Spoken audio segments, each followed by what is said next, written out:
This episode is great. I get to talk to Rob Sommers, who's a art dealer out in the San Diego, California area, and he has a lot of great stories and great advice for people that are getting into vending and antiques fairs. Rob's a really cool dude. He actually took one of my camera people and myself to dinner one night and had some great stories about his experiences traveling with the Grateful Dead and all that fun stuff. And he has a very unique perspective on art. So enjoy this episode with Rob Sommers, the art dealer. Market for Well, that's a tough one because my mother was an antique dealer in Pennsylvania. But for me, my origin story was I was a real estate developer and a man stole $13 million from my company. And all of a sudden I was gone from the penthouse, retired at 35 to the outhouse, digging out of a bowl of change in order to survive. And a friend of mine said, why don't you get a card table and sell some of your stuff at the Rose Bowl? Well, it's funny, I'd always derided salesmen in my life. But then I found out that when I had to be, I could be a pretty good one. And my wife and I started doing flea markets, and we ended up doing about 38 a year. Until one day I said, honey, we can't die out here on the pavement. We got to go inside and start doing shows. Now, at the time, I was selling my own paintings, and the quality of the merchandise I sold got really too good for my venues early on. So we had a very easy transition because I'd been an art collector my whole life, and my father collected European court paintings. My mother was a dealer.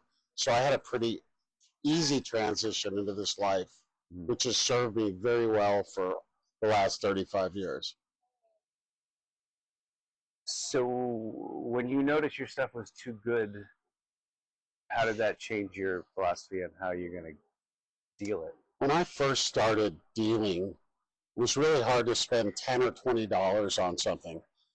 But there's a saying, spend hundreds, make hundreds, spend thousands, make thousands. So I knew that I needed a lot. I had a ranch to support. I had to step into a higher league real quick just for financial survivability. And was there a time when you're thinking I might need to get another job? No. So no matter what, you're all in? I was saying that there's a saying about antique dealers. There are two things in common. We have serious problems with authority, and we're essentially unemployable. And I just love the freedom of being my own boss, and looking for a job was not what I wanted to ever do again. So when you're traveling, what are 5 must-haves while setting up? It could be tools, it could be things you take on your trip to have. In the car, it's Skittles and beef jerky. What else is essential? Socks and underwear are very important logistically, especially on a big show like this. This is a 14 pair of underwear show, which is up at the higher limit. But I don't know. Water. It's good to keep gallons of water with you. What about your stuff? Do you wrap every single one of these at the end of the show? I should wrap them better. Sometimes multiple ones go into a box, and if you look at my frames, there's a few nicks, just like my body. There's a few little bumps and bruises because if I don't have time. I have more paintings by sheer number than anyone. You're tired, you're exhausted. They're going in the box. We'll fix them later. Yeah. And what about, all right, so me, for instance, I unknowingly, I was gravitating towards art and prints. And so when you're hanging stuff on, we were talking about this too, because when I'm setting up my first tent, I'm like, I got a lot of bigger paintings. I've seen people use what they call them, the bull fences, like a tic-tac-toe board, and they would just clip them on there. Are these all nails you have in here? How do you have them up? These are drywall screws. I found that that's the best way to go. What's it called? Drywall screws, inch and a quarter. Now, I've had quite a few museum shows. I've worked with a lot of museums, and I've set up with professionals. I learned early on that your biggest piece goes on the left, then you work over to the right.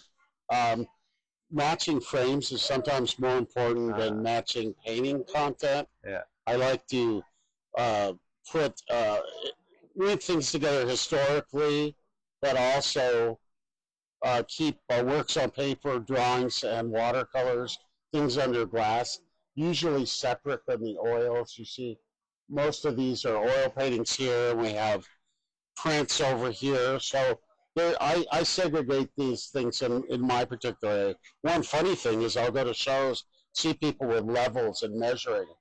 I was blessed with a great eye, and a great eye for level, and a great eye for composition.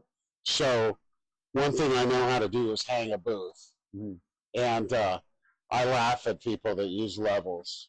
You just have to have an eye. Yeah. So you were saying left to right. So where's your left here? Like where's Well, this one's difficult because this is a very non-standard booth. But typically, if you enter a room, I like a big piece on the left, and then I graduate. I might do a double, then another one. But you just keep thinking about it's more visually interesting to mix horizontals and verticals in a rational way somehow. You can look at this wall and get an idea of what I'm talking about. Mm-hmm. I don't know, you just do it by feel. Yeah. I'm a painter, and I started out, and I teach composition to artists. So I think you're born with the ability to know how to compose and paint, and thankfully I have that ability. And if you have similar artists, multiple pieces, you tend to keep them together, or does it matter? Yeah, it doesn't matter. It's all about how I'm feeling. Each booth is different. Mm-hmm. Each booth is kind of a self-expression experience for me.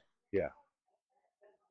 What's your view on the antique fair community and the people that you encounter, whether it's vendors, customers? Today, I will say that after 30 years on the road, I have so much respect for this community because everybody you see out here today are survivors. When I first started doing the Hillsborough show in San Francisco, we had 550 to 600 dealers in 5 different rooms. Now, if the show's even going forward, we have 50 dealers. So there's been such an attrition in the business due to a variety of factors, including the internet, that if you can keep breathing and stay on the road and keep it working today, my hat is off to you. And so these are my people, my family. I have friends. Anywhere I go around this country, I will know people in an antique show. They will be supportive and loving, much like my old experience in the Grateful Dead community. So I have a funny motto today, and it's survival is the new victory. It's not always great, but you just keep on trucking. Another reference. So you were talking about people that you get to know along the way. I interviewed a few people that said, once you have your network of people, repeat customers are like 80% sometimes. Like I'm sure near your home base, your word doesn't need to get out as much because people know you. So I get a lot of paintings by being the old curmudgeon in town who's had a shop on the main street for 28 years. So people bring me a lot more things. I'm not beating the bushes for material anymore, and people know that I'm honest and they can work with me. And so it gets a little bit easier in that respect. Mm-hmm. On your website, it also said that your gallery is well known, and it's if you're not local, it's a little off the beaten path to get there. I don't know there. Does that sound? Yeah, I'm in a farm community. The used to be the avocado capital of the world. I don't know if it still does. So Yeah. it's not a really destination community. But my shop's been open only by appointment for the last 15 years also. Wow. It operates as a large warehouse because I really like getting out on the road. Yeah. Yeah. Do you have one big warehouse for all your stuff, or how? No, I have 2 warehouses and a giant shop. And when did you realize, other than running out of space, that it's worthwhile to rent a warehouse? When I found out I couldn't walk through the shop anymore because you had to carve paths because I had paintings leading 7 across. Hmm. Yeah. Yeah.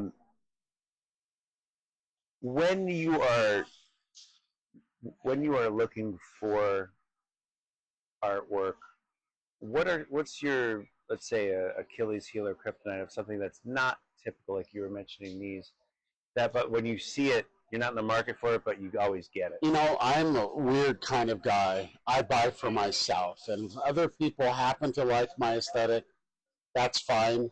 But my number one criteria is satisfying myself, and so it just has to click all the boxes for me personally.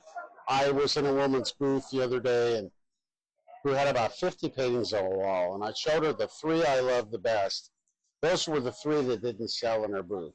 So I can't say that my personal aesthetic is shared by everyone, but I know that if you're in the art business and you don't think you have a great eye, you should get into another business. Because I'm extremely narcissistic and egotistical about my ability to see what is good. Piggybacking on that, if you have somebody who wants to get into this field and they don't know much, they don't have your background of art history, what are some things that people can look at to know the authenticity of it? And one of the main things they need to do is go visit museums. Go look at great art. If you want to understand art, look at the best art. Go to the Met, go to the Art Institute of Chicago, go to the Musée d'Orsay, learn about great paintings, and or take an art class, learn what it takes to become an artist. But on pieces themselves, like, let's take this one over your shoulder. It has kind of a Grateful Dead look to it. This is Alphonse Mucha. Alphonse Mucha was a Czech, and he was one of the greatest Art Nouveau artists. This is Sarah Bernard, and this was his first poster for Maître de l'Affiche in Paris. So I'm putting that out because Mucha is a very important name. That's a known commodity.